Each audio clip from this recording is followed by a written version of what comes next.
The face of kindness is something that's easily recognized when we see it in action, but children learn by doing and having a role. The positive effect of kindness reinforces more kindness, and over time, children discover that when you're kind, people want to play with you, invite you to come over and be your friend. Social reward is a powerful motivator, but the core value underlying kindness is how good it feels to be nice without expecting anything in return. Bob Burge, co-author of The Go-Giver, shared, "If I were to suggest something I've noticed that instills kindness, just from being raised by two wonderful parents, it's example, example, example. I constantly saw my parents helping others in any way they could, genuinely caring about others, and doing their best to assist them. To me, that was just a part of my learned belief system. I never knew anything else." Bob adds, "A parent can instill in their children the desire to give by simply being a person who gives. To give because it's the right thing to do. To give because they truly have a heart for helping others." As he points out, it's not about giving back, in fact, give first. Really, it's about the generous spirit of giving of oneself for no other reason than because it's congruent with one's values. There are many things you can do to increase your child's kindness factor. Be a kinder finder. Catch your child in the act of doing something nice and say, "Your actions are so kind today. Thank you for sharing your treat with your little sister. I know she really appreciated that." When you notice even a little instance of a child using a kind voice, being thoughtful, or doing something nice for others, acknowledge it out loud. Don't go too overboard with rewards, since you don't want your child to be motivated solely by the praise. But when your child does something especially noteworthy and demonstrates patience or does a wonderful deed, it's a special opportunity to notice with a high five or hug. Build the skill. Encourage your child to use their kindness powers like a superhero. Teach your kids how to ask someone to play or be their friend. Sounds simple, but it works.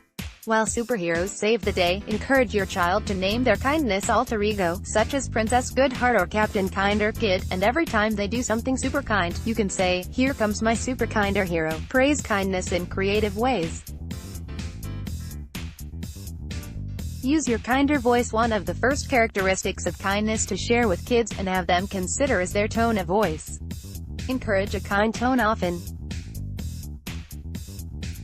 When a child uses one, say, "Thank you," and acknowledge it. "I love how your voice sounded so kind when you asked for an extra helping." When you answer the telephone or ask the kids to come to dinner, listen to the tone of your own voice. A kinder voice goes a long way. Raise a helper. When children see themselves as needed and helping at home, it builds their self-esteem, but also stresses the importance of giving of oneself.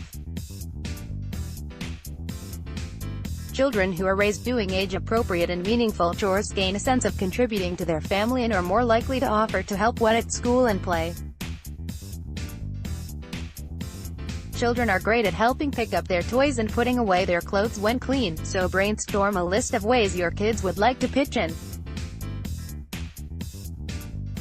Helping hands are kind hands and a special family value. Point out good first impressions. Kind manners and a great attitude make a wonderful impression. To reinforce your child's actions, give them your attention.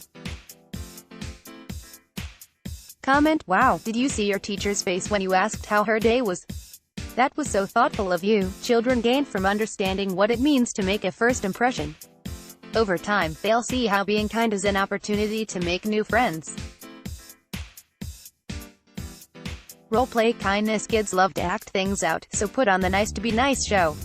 My husband, Ed, built a puppet stage, which I decorated for our grandchildren, and we filled a basket with puppets we'd find along our travels or when visiting toy stores.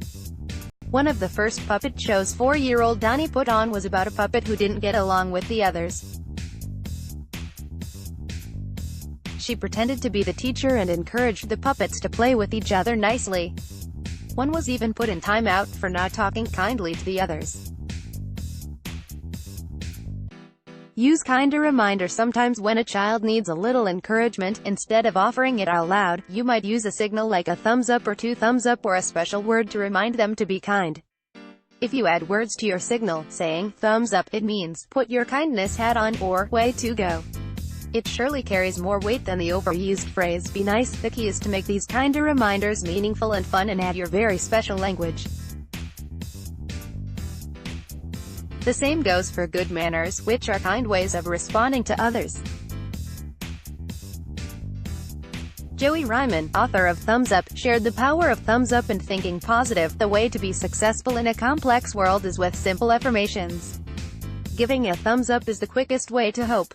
The gesture transmits positivity, he believes. Thumbs up people are positive people.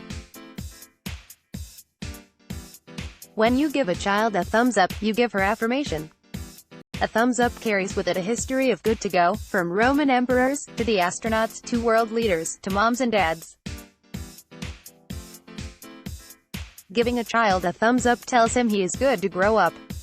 He is now a messenger who will deliver the message he has just received, creating more love in the world. Create family volunteering projects. When each of my children was around 4 years old, I asked them to choose something that helped other children.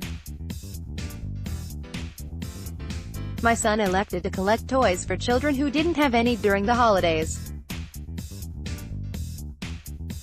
With the support of his school and the entire community, over 20,000 toys were collected, and the mayor even proclaimed Justin's Miracle Makers Project a special day in Atlanta, Georgia.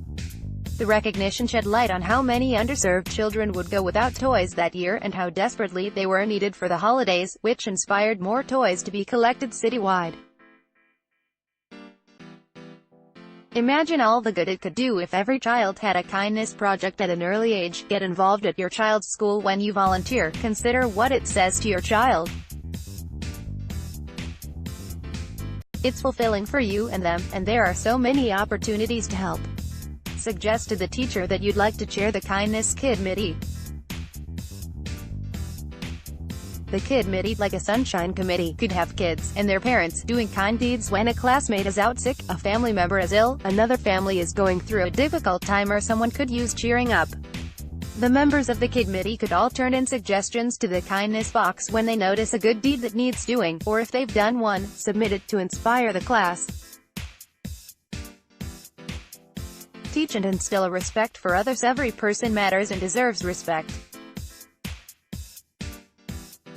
Teaching children to respect each other and the environment and care for everyone and everything brightens our lives. Respect is modeled and learned, and we can all teach our children and our children's children well. Consider consequences for unkind behavior. Let's face it, kids misbehave and sometimes aren't so kind. For toddlers and older children who understand right and wrong, ask what they could do differently instead of pushing. What activity would your child lose if they act like that again? Be clear in your expectations, with consequences that are age-appropriate, and follow through. Robin Spisman is the author